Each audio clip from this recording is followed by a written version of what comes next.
مقصد اسلام از نام اسلام سخن میزنن و بر ضد اسلام کار میکنن. اسلام حزب نداره.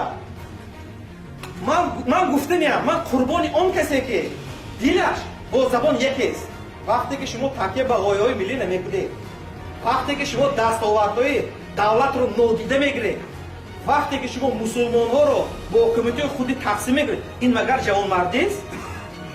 آقای کبیری، شما میگویید که دولت برای ما چیکار کرد؟